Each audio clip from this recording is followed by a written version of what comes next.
Hello World Wide Web, I'm Dr. Shado, the internet personality who should have watched his wishing, and welcome to today's review of Wishmaster 3. Beyond the Gates of Hell, as the subtitle proclaims, and it seems quite accurate. The Gates of Hell are what come before Hell, thus beyond it will be eternal torture of unimaginable proportions. And Wishmaster 3, it's not the best of the series, to put it lightly. Another way to put it is I've known for years that there was a Wishmaster 4, but I never watched it. Why? Because I did watch Wishmaster 3. Where Andrew Divoff doesn't even come back to reprise the role of the Djinn, so instead we get two guys, John Novak for the Djinn, and Jason Connery for the Djinn in human form. The big twist of this entry in this amazingly creative fun horror series? You'll never guess, but the Djinn appears on a college campus and terrorizes a small group of friends! I wish I was making that up. Because when you have an intriguing, unique horror icon in the making, why wouldn't you just release some generic as fuck straight-to-DVD trash? Well, let's take a look at Wishmaster 3 and put some context to my insufferable bitching. Well, for starters, while the opening credits have some hints at ancient Persian statues and the like, the actual start of the story is our lead, Diana, played by AJ Cook, having a nightmare. Daddy!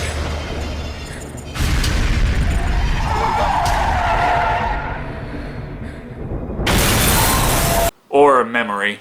Supposedly she has her memories as nightmares, but I'm still hard-pressed to understand why she continued having the nightmare after waking up. I mean, we're in the wrong horror series for that kind of shit. Nevertheless, her dream continues, showing us both what she's doing after waking up and the fucked up memories that haunt her. It turns out when she was younger, her father crashed the car and got her out in the nick of time. Then he went back in to blow the fuck up along with her mother. This calls for some ledge staring, shortly before Diana's boyfriend, Greg, played by Tobias Mailer, gets up and starts looking for her.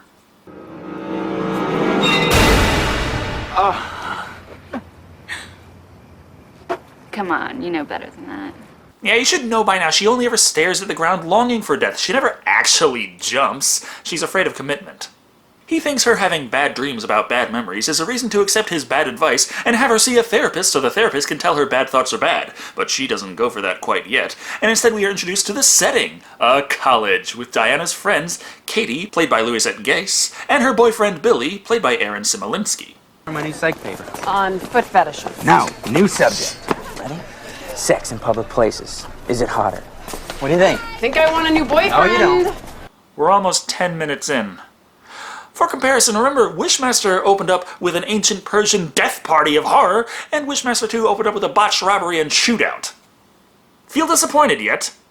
There has to be some way to get the fucking Djinn out to start killing motherfuckers, though, and as such, Diana's professor, Joel Barash, is having her do some extracurricular activities after class, examining ancient Persian artifacts. However, she arrives well before he does, and a mysterious package arrives for him. So she opens it up.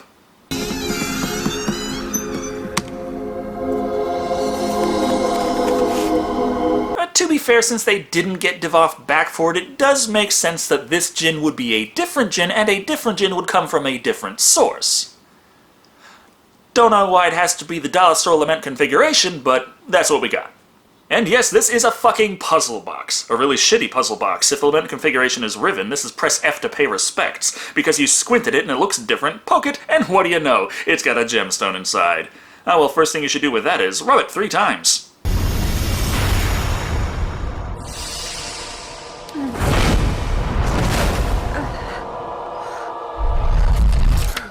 Which releases the Djinn! Later, because they have this thing for showing up fashionably late. Much like her professor, who just now decides to arrive and is only slightly miffed she opened the box addressed to him. After all, finding out she opened the box inside the box she opened is amazing and calls for a celebration.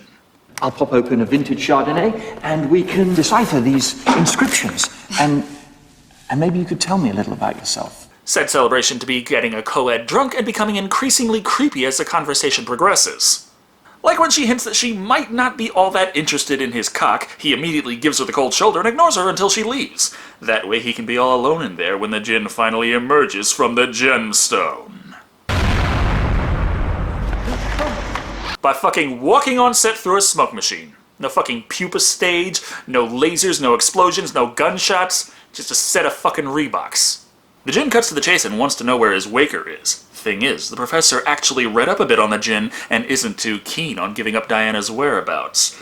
Problem with that, of course, is the fact that the Djinn peeks into his soul and realizes he's been fucking students on his off time, some less willing than others, and manages to coax a wish out of him with the threat that if he doesn't wish, the Djinn will just let the world know all about his lectures in the ribbed and lubricated Trojan Empire.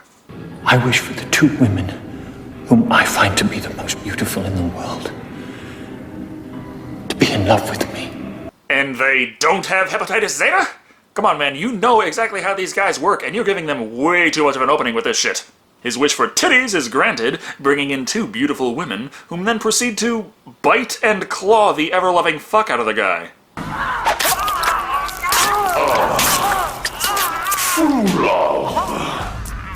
That's your twist? How the hell is that supposed to work? I'd understand if it was like fish love, or they love him so much they just rip him apart trying to fight over pieces, but true love is just being cut apart and bitten to death.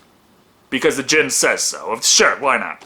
One thing that actually did manage to carry over from the previous movies is the fact that Diana has orgasmic death visions whenever the Djinn fucking murders some poor bastard. But don't worry, her boyfriend is here to lecture her on the psychiatrist stuff some more. You need a doctor, Di. This is the first time she's ever had anything remotely close to an episode like this, and you're just standing there like, well, bitch should have Prozac'd up like I told her, but no. She doesn't have to stick around for this, though. She has to get back to the professor, whom is currently having his face traced around with badly done blood effects, leading to even worse effects. And then...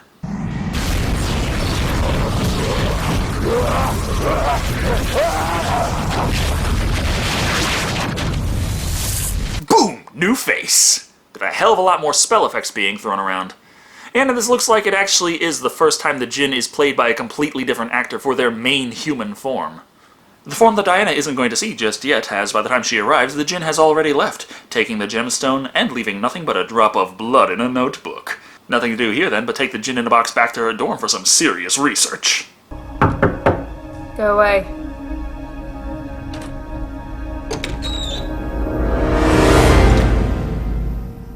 It's me. Yeah, she knows. It's hard to research ancient Persia when your only help there is constantly telling you to just talk to a shrink. As such, while he does sit and listen to her story, he brushes it off completely. His tutorial was open with a fresh drop of blood right next to my name. Di, that could mean anything. People bleed all the time. Besides, maybe it was good blood. Did anyone show up tonight looking to kill your firstborn child? No? Well, there you have it. So Greg just starts telling her she should see a doctor to get through her traumas and all that bullshit that helps nobody right now, so she tells him to leave. It's not like the Djinn is getting all that much help with his quest to track down Diana either, as his efforts bring him to the admin building, and then Mrs. Coughlin, played by Muriel Hogue, who has all the files on the students. Unfortunately for the Djinn, though, she's also sick to fucking death of her job. I wish this whole mountain of files would go up in flames so I could get the hell out of here. I wish you hadn't said that. You somehow made true love mean clawing and murdering, yet you can't figure out how to twist this to not destroy your only lead. Make the files all turn to rainbow print. They're flaming, but still perfectly legible. Nah, he just sets the woman on fire. Seriously, all I see is the woman burning, but the Djinn still acts like the files burnt too, therefore he's out of luck here. Even though Diana has this nasty habit of following the Djinn's footsteps, finding the body of the woman, not alive, but still very badly burned. Hey! What are you doing? Hey, come back here! Oh, come on! I want to arrest you, please! Just come back and put these handcuffs on. As this is going fucking nowhere, we actually stop progressing the plot at fucking all in order to go through a regular-ass school day. Yeah, the Djinn has to teach a class. Teach them about the Djinn, of course. That way we can cover the backstory of the creature. Again, even Diana's doing her best to waste our time reading the introductory test of the first fucking movie. Eventually the school day ends and Diana sneaks around the bushes in order to call her friends over, well out of the Djinn professor's sight. We gotta get out of here. Would you just calm Please. down? No. Talk to us now. Big evil thing trying to destroy the world about 30 feet away. No, motherfucker, maybe learn how to think on your feet. But it's easier to keep the camera steady and have her slowly explain the real professor is dead, as is Mrs. Coughlin, and that's actually an ancient evil Djinn. Of course, nobody believes her, body count or no. Don't worry though, Greg is here to stand by her side no matter what. If we could just get her to health services, somebody could check her out. As long as her side is heavily medicated and or restrained. Bitch be crazy, yo. This plea is enough to get Kate to go along with it for a bit, but Billy says, fuck it, he's out. That just means he misses all the fun in the library, and the arguments on how exactly they can fight some supernatural evil. There must be something we can do. Get a priest or something? It doesn't work that way. At least not in anything I've read. Well, you must have missed the second fucking movie. And yeah, the priest didn't destroy the Djinn, but he was really fucking helpful considering he came up with every single fucking method they used in order to stop it! Speaking of inconsistency, as much as Billy thinks this is all one big joke and that Diana is crazy, he still runs interference for her when he hears the professor is trying to track her down. Actually, she just went over to Zeta Lambda. Really? Yeah, her and, Eleanor Smith. Yet he doesn't think to head to the library and let Diana know about this. Or even call her up, just like, fuck it, my work here is done. Which means after it takes the Djinn all of 2 minutes to figure out that Diana is not actually working on a project with Eleanor Smith, Diana drags her two friends back to her room for something she forgot. Right before the Djinn returns, intent on finding his summoner, who spots him before he spots her.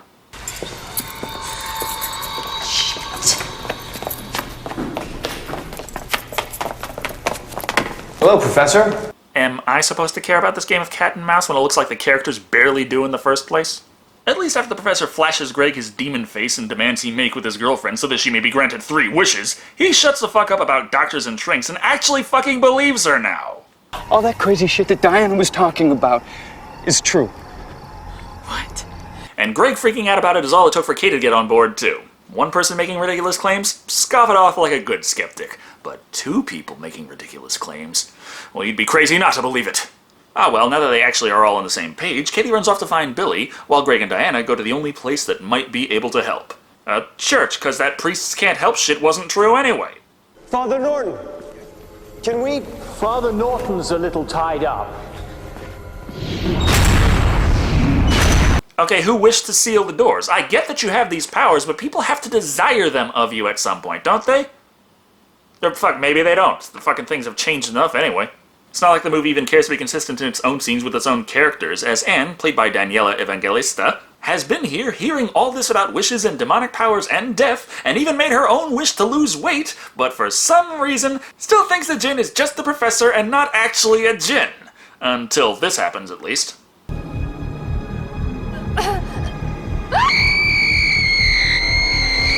She went from completely ignorant to screaming panic in record time there. Though, the characters are still overall pretty ignorant. As this method for the Djinn to coax wishes out of Diana works like a charm, and she makes her first wish. Stop her pain, please. I wish it.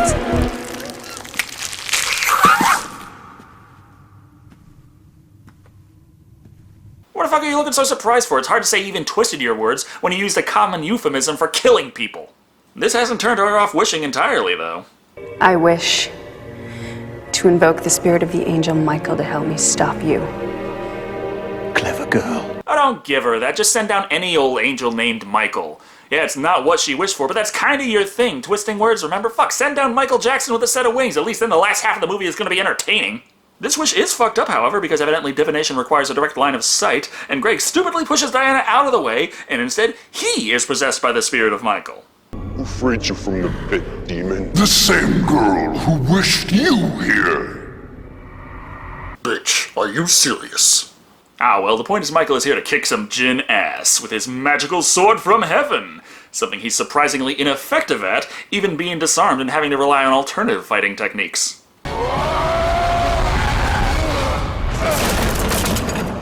Such as a classic WWE table smash. Well, I have to admit, if that's what altars were used for most of the time, I'd be going to church too. Even when he gets his sword back, though, the plan is to just fucking run for the hills, making this a stealth level / escort mission for Michael, and somehow they manage to easily lose the guy without going all that far. Professor, where are you going? Want to come to the party? Oh, Professor. Oh, come on. I'll catch up with you guys. It's good to know which one of you is about to be fucking killed. It's all to coax Diana out of hiding, of course, because she can sense when the Djinn is fucking with her friends. Even though Eleanor isn't nearly a friend, so I guess she wouldn't be too broken up by her wish to have the hot professor break her heart.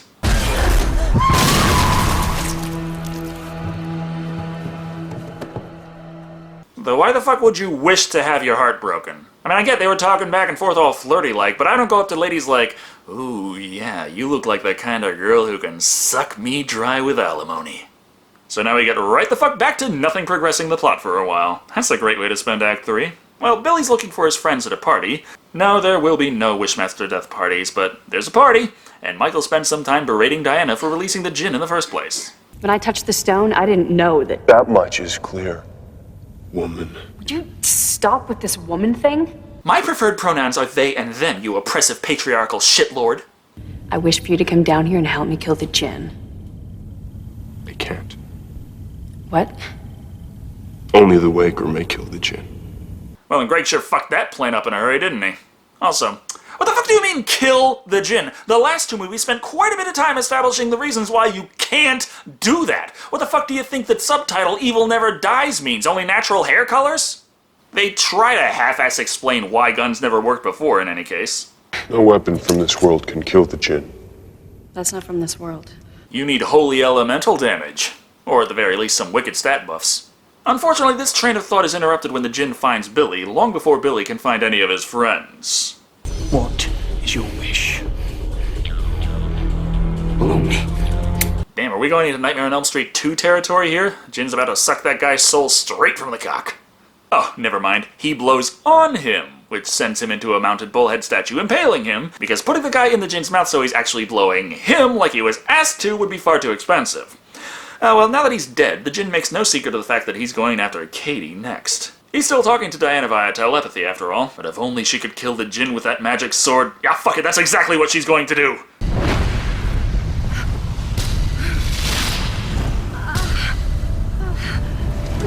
She's taking that searing flesh thing pretty well, all things considered.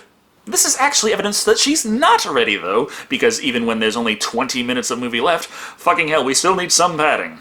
With that in mind, Katie finds Billy dead as shit, and then finds the Djinn. This results in the usual horror chase, Katie running as fast as she can, while the Djinn calmly strolls in her general direction, yet somehow easily manages to catch up. Eventually, she ducks under a table and calls Diana for help.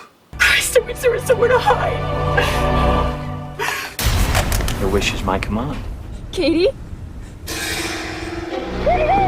I get it's a common phrase, but when you're being chased down by a murderous Djinn, maybe, just maybe, you would catch yourself at I wish and stop and not be a complete fucking moron?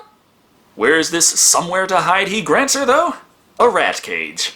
No, he's not even trying to fit her in here, just stick her head in. This Djinn is really bad at his job. This means that by the time Diana catches up with her... Katie, where? The Djinn has glued bloody teeth to the outside of her lips. Guys, if your makeup effects aren't good enough for even a Halloween costume, what the fuck makes you think it's good enough for a movie? Of course, this is shortly followed up by the Djinn getting the drop on her, but it turns out not to be much of a problem. This little lady can easily escape his grasp right before Michael attacks with the power of America. Thus begins the long chase scene. So long, in fact, somehow it turned from maybe midnight into fucking clear-ass daylight outside in the time it takes these three to run around campus Scooby-Doo style. Not to say it doesn't have its moments. I actually liked seeing the Djinn get mangled in a car wreck only to fix himself up. Oh, but this is a means to get Diana to conquer her trauma, saving her boyfriend/angel from the wreckage of the way she couldn't save her parents. Because she was 12. Fuck it, didn't do her much good anyway, as yet again she finds herself up on a rooftop, dangling towards that death she teased at the beginning of the movie. But wait!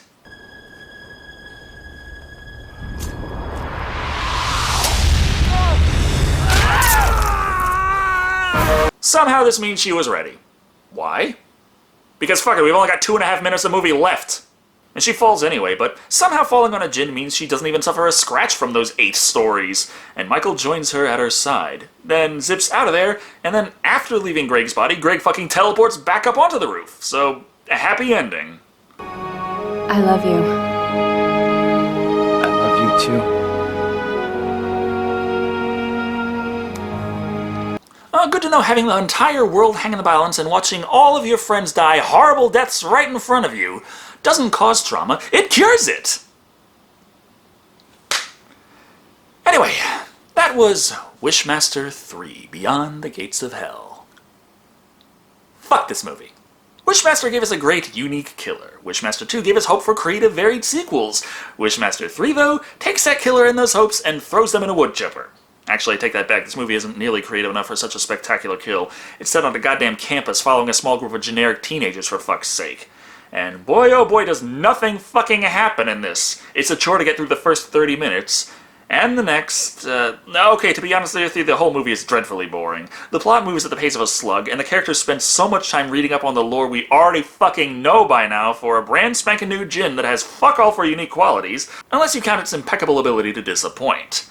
The rest of the characters don't help much either. We got count 'em, four friends of the main group, which consists of plot girl, boyfriend, girlfriend, and girlfriend's boyfriend. A couple spare victims to the road, and the professor round out the body count. At no point did this movie ever feel as grand in scale as either of the previous entries. Of course, judging it against those only makes it seem worse. As a movie in and of itself, it's not the worst out there. It's basic as fuck and boring, but there are clearly far worse, and the bar for 1 star is set pretty damn low, so confusing myself a bit with how much I despise this flick, I'd say Wishmaster 3 Beyond the Gates of Hell comes in at 2 wishes interpreted in... fuck it, I don't think he interpreted shit, he just did whatever the fuck. And now that that's over with, I can move on to Wishmaster 4. And I'm not holding high hopes at all. Thank you all for watching, I've been Darker Shado. And remember, pray outside, because evidently divine intervention requires line of sight now.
Our exams are gonna be murder now.